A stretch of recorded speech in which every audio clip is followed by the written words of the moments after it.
3. The white wolf reached Adrianne just in time. He stood in front of the bear, prepared for a fight, his large canines showing through his raised lips.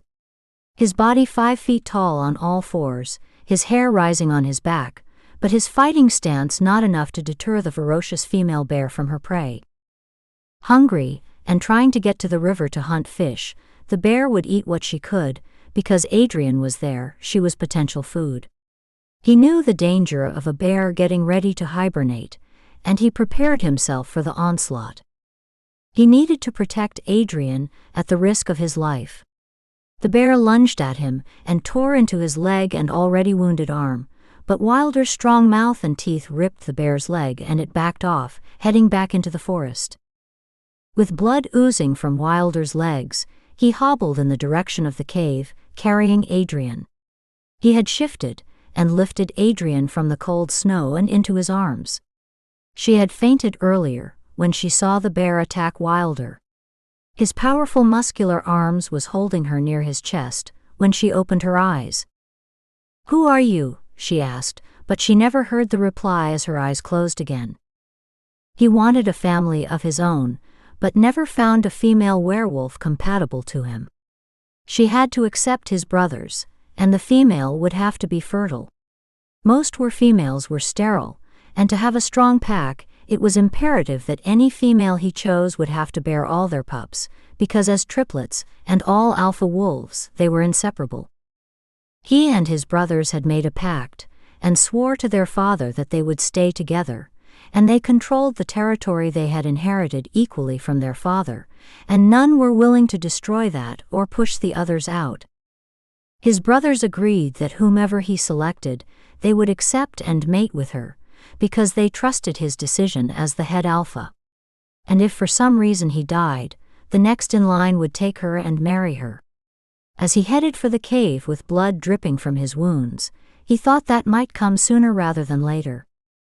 Building a fire wasn't easy with Wilder's injured arm. He set Adrianne on the bear rug, pulled the wet animal skins and black leggings from her body.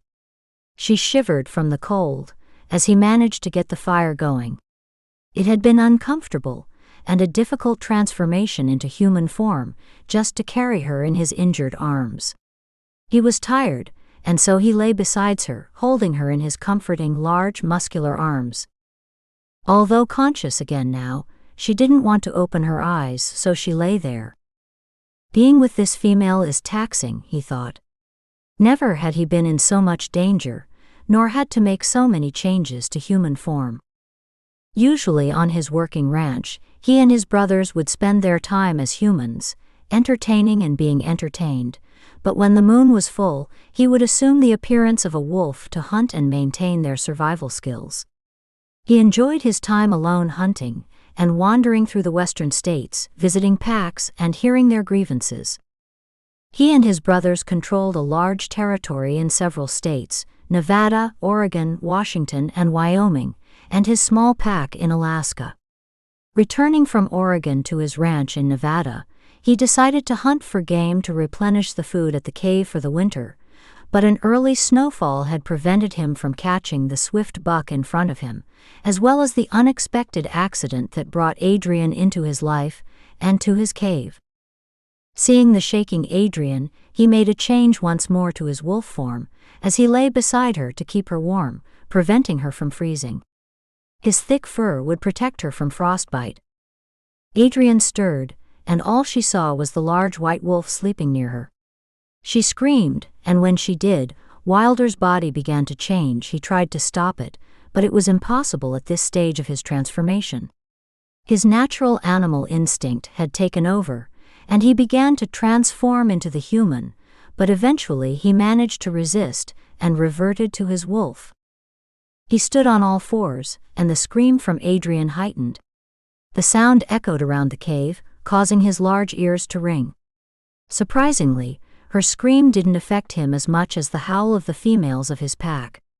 It took on a calming effect, and he wanted to protect her, but from whom? So he changed once more to his human shape, and she screamed louder. With his transformation complete, he cupped her mouth with his large hands. Quiet, you will call wolves to this cave. Few know where it's located. Tell me, she whispered. Tell me I didn't see you change from a wolf to a man, she said, shaking and arms trembling at her sides. Dropping the skins from her body when she stood, she was now standing naked in front of the tall, handsome male. He grabbed her and brought her to him. Holding her close, he gazed into her eyes, and she locked eyes with this amazing man. She felt his body heat and warm her, like she had never felt before. I didn't need to see that, she said with her eyes wide. Quiet. His large arms with muscles rippling across his chest, tall and tough like the pines in the forest. She felt safe, and she also felt his manhood. Once when she was raped by a group of frat boys, her fiancé, Paul, asked if she did anything that made them want to attack her, and if that wasn't enough of a slap in the face, he even suggested that she might have dressed suggestively to bring on the attack. She never forgot their faces, but she never reported them, because Paul was a member of that fraternity, and he begged her not to, with all the usual reasons. Against her better judgment, she didn't. She did see a doctor, and the news wasn't good, and that was another reason to leave in the middle of the night, and put distance from him, and the horrific memories. Adrianne knew then that Paul wasn't for her, but this beautiful, protective man had potential, if she could get over him being a werewolf who wanted to share her with his brothers. She would consider him as a potential, to put it into his words, mate. When she saw her chance to leave Paul, she took it. She wished she had made better plans before departing on this journey, which had turned into an adventure she could have done without. You're going to freeze in the next few minutes if you don't get some clothes on, he said, with hungry eyes surveying her naked body. Where are my clothes, and what am I doing back here? He dropped his arms and walked away from her. From scalp to toes, she trembled from the cold when he took his heat away.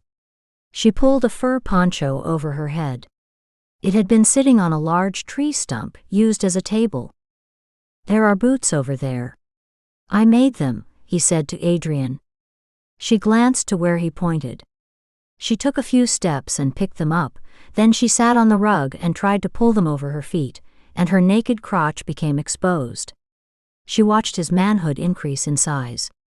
Quickly, she closed her legs when she noticed the look on Wilder's face. She peeked at him, and he replied, I made them for my mate. Female werewolves have smaller feet than humans. I'll make you some more tomorrow. Well, where is she? He didn't answer because he had no mate. Only her. Then he said, I have to tend the fire and get you something to eat. Adrianne sat down on the rug and fell asleep. It had been a long day and night. All the excitement of the bear, then learning that the notion of him being a werewolf was real, and not a joke. She had to find out how that worked, and how he could hide their existence from the outside world. She knew something of wolves.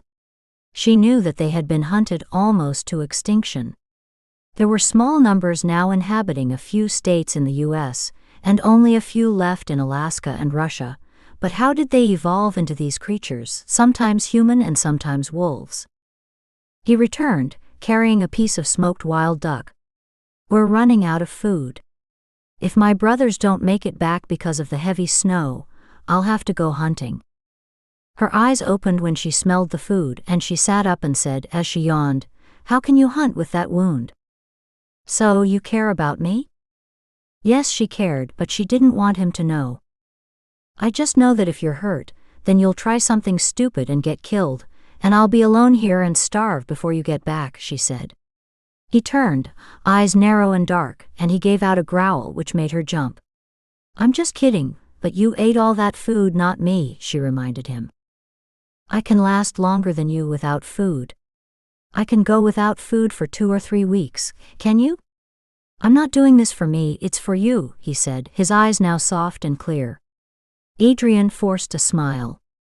Sitting against a chair and eating the succulent duck, she sucked the juice from her fingers. It's the last one. You will have to eat some of the bear meat, he said, taking a long look at her breasts, where the neckline of the poncho dipped. She caught his gaze and put her hands over herself. I can't eat that meat, she said. You will have to, he said. I'll go out to hunt tonight. Don't leave me here, she said, pulling his arm. He glanced down at her hand on his arm and tightened his eyes. I don't know your name and you never asked mine, Adrianne said. All you call me is female, and I'm tired of that. You treat me as if I'm not a person with feelings. What if something happens to you? Then what, she said. His face relaxed. I have to get wood for the fire, he said. He left in the direction of the bedroom to put on pants and a shirt, then he turned toward her. My name is Wilder. My name is Adrianne. We have enough until morning. Don't go. If you sleep near me, I can be warm. The fire will last until daylight. I don't want you to leave me in the dark, she said, her face taking on a calm glow. And besides, you're hurt. Anything could happen.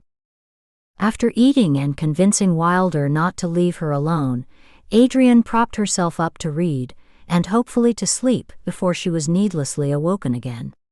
She thought it best to know more about the life she had been thrown into, Wilder's world. She glanced over to see that Wilder had taken one of the pain pills, and looking at his magnificent body, with scars crisscrossing his back and arms, it was no wonder he had pain pills and antibiotics on his shelf. The cave turned bitterly cold. She put down the book, walked across and looked down on him sleeping, but he wasn't asleep. He could smell her body and he became aroused. He didn't know how long he could keep himself from her. He couldn't sleep or rest, and he needed his rest to hunt, and for his body to heal. She bent her knees and lay down near him. She found pieces of cloth and fur to cover her vagina, disguising her smell. Lying and being near him, she could tell how sexually aroused he had become.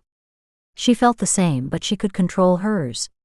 Her body didn't dictate that she had to mate with anyone if she didn't want to, but she did want to. She was afraid that her opening couldn't accommodate his large penis, and what about his brothers? He had all but said that if she accepted him, she would have to accept his brothers. How would that work if she even considered such an arrangement? Because of her past, she remained frightened of the idea.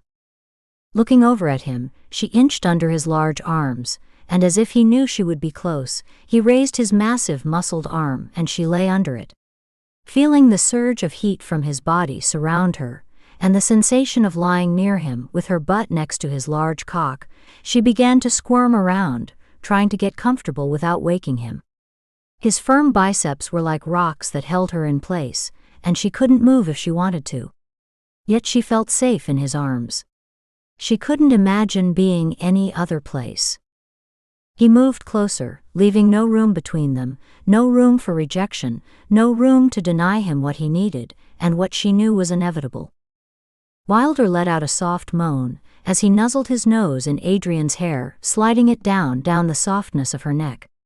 She turned to face him, his lips caressing the throb and beat of her life's vein. It called the wolf in him. The warmth of her neck ignited the basest of his animal instincts.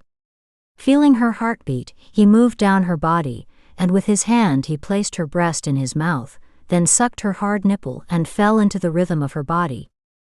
Adrianne's faint moan of pleasure echoed through the cave. It was loud and it escaped, because the pad of his thumb inched down between her legs. She opened them wide, and his finger touched her clit. She couldn't tell if she was moaning, or it was Wilder. His mouth moved to the other breast, and his hunting eyes lowered to her folds. With his mouth on her tender nipple, and his fingers entering her opening, he felt the warmth of it, drenched and tempting.